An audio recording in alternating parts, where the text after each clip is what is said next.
Pemirsa, jangan lupa subscribe channel official UTV, like dan nyalakan tombol notifikasi.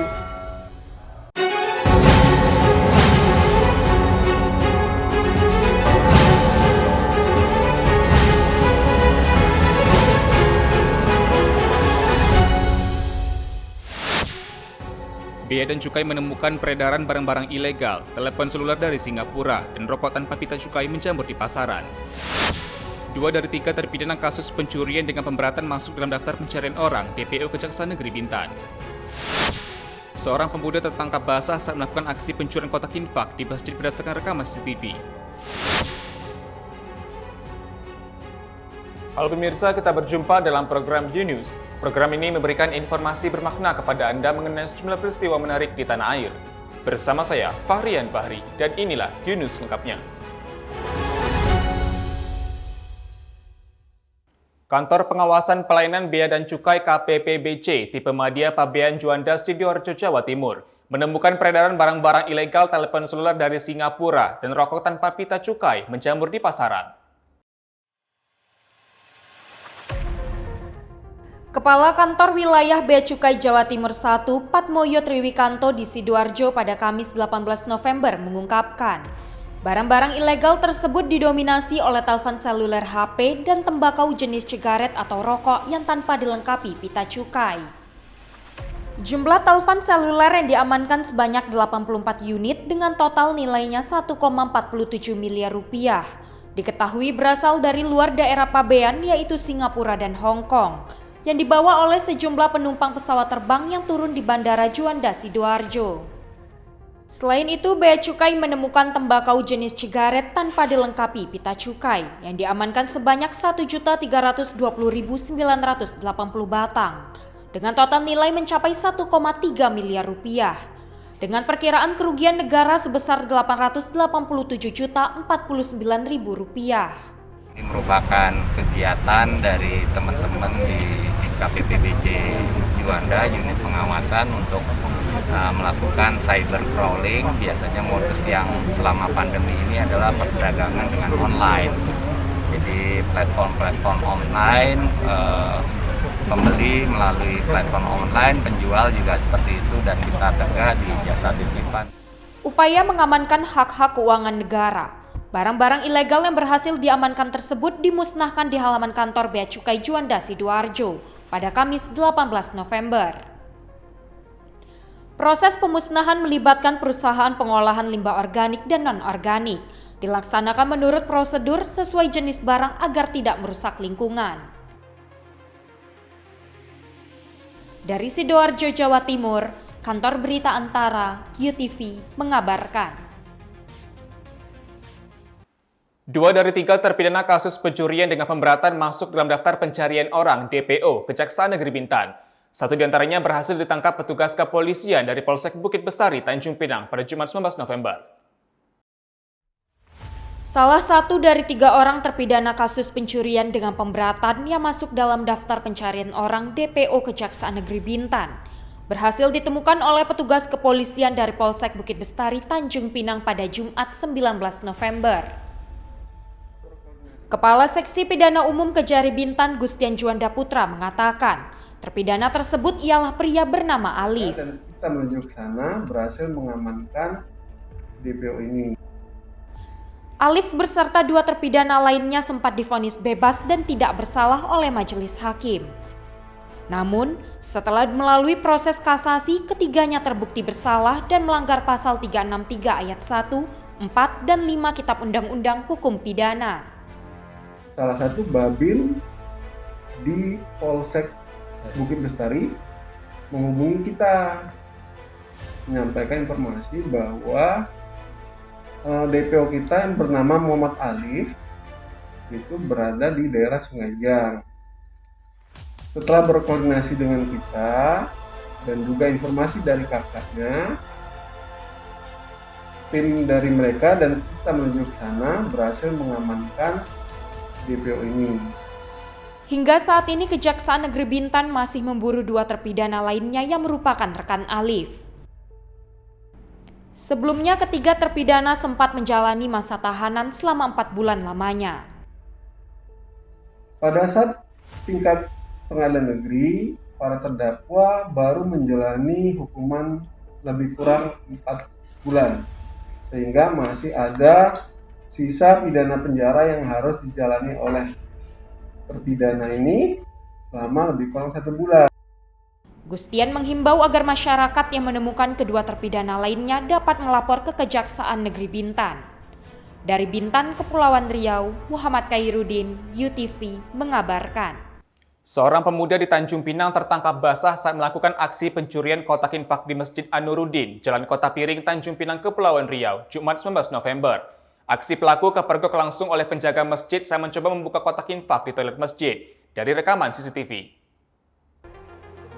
Seorang pemuda di Tanjung Pinang tertangkap basah saat melakukan aksi pencurian kotak infak di Masjid An-Nuruddin, Jalan Kota Piring, Kota Tanjung Pinang pada Jumat 19 November. Pelaku diketahui merupakan seorang pemuda berusia sekitar 21 tahun dan membawa senjata tajam berupa pisau cutter. Aksi pria yang terjadi sekitar pukul 9 pagi itu terekam CCTV yang terpasang di dalam masjid. Hilangnya kotak infak segera disadari oleh penjaga masjid. Kotak infak itu sudah tidak ada lagi. Jadi mulai timbul curiga. Timbul curiga, dia mutar terus ke WC. WC itu dikunci. Gitu.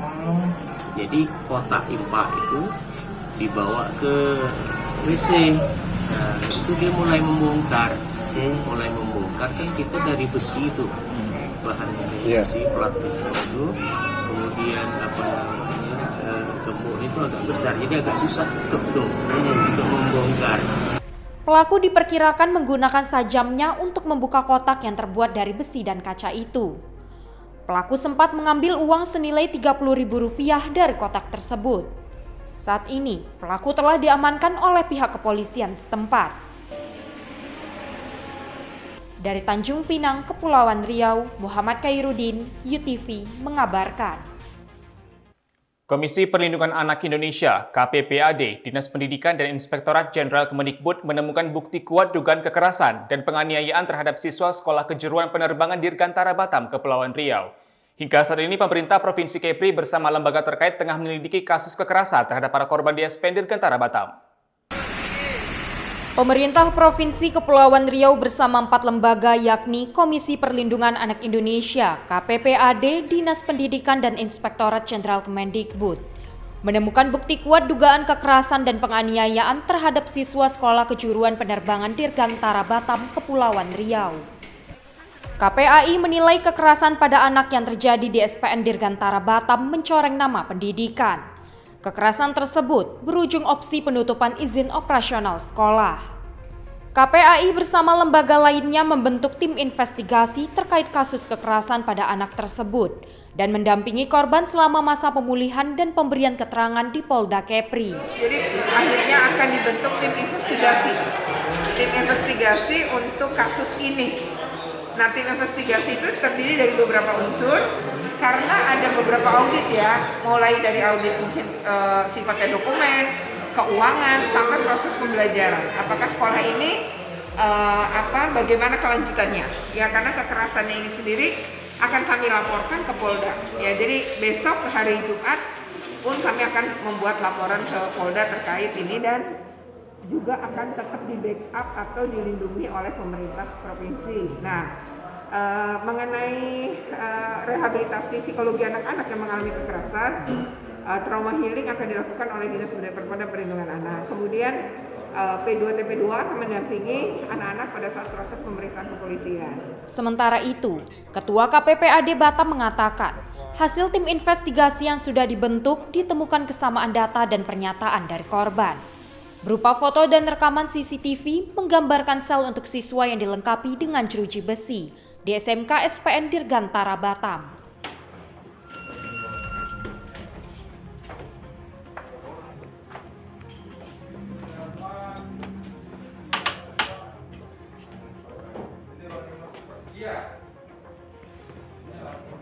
Dan hasil investigasi kita itu ternyata ada kesesuaian antara yang diajukan oleh ibu-ibu itu dengan kondisi di lapangan, ada kesesuaian, sehingga kita berkeyakinan dugaan kita bahwa benar sudah terjadi pelanggaran perundang-undangan perlindungan anak di sekolah tersebut. Di antaranya kekerasan secara fisik maupun mental, dan sel-sel yang dibilang itu memang ada. Memang udah ditutup mereka dengan triplek, tapi masih ada cat-catnya masih basah. Terus teralisnya itu masih ada, bak penjara yang kondisinya kita lihat itu lebih nyaman di LPKA atau mengenalnya penjara anak daripada di sana. Lebih parah, tidak manusiawi. Dari Tanjung Pinang, Kepulauan Riau, Ardian Syahputra, UTV mengabarkan. 3 tersangka teroris Farik Ahmad Okbah, Ahmad Zain An-Najah, dan Anung Al-Hamad diduga berkaitan dengan praktik pendanaan terorisme melalui Yayasan untuk Membantu Pendanaan Jamaah Islamiyah atau JI. Atas tindakan tersebut, Densus 88 Anti Teror Polri menerapkan pasal 15 junto pasal 7 Undang-Undang Nomor 15 Tahun 2018 dengan ancaman maksimal 15 tahun penjara. Detasmen Khusus Densus 88 Anti Teror Polri mengatakan bahwa tersangka terorisme Farik Ahmad Okbah, Ahmad Zain An-Najah, dan Anung Al-Hamad diduga berkaitan dengan praktik pendanaan terorisme. Diketahui, keduanya merupakan petinggi dari yayasan yang didirikan untuk membantu pendanaan kelompok teroris Jamaah Islamiyah JI, bernama Lembaga Amil Zakat Badan Mal Abdurrahman bin Auf.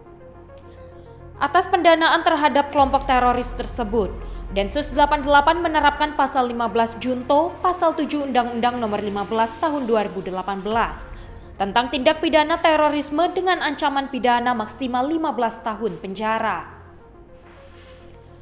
Sementara itu, penyidik juga menggunakan pasal dalam Undang-Undang Khusus Nomor 9 Tahun 2003 tentang pendanaan terorisme untuk Yayasan Las BM Aba.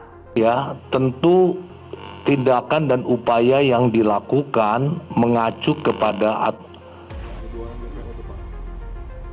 yang di mana ini maksudnya?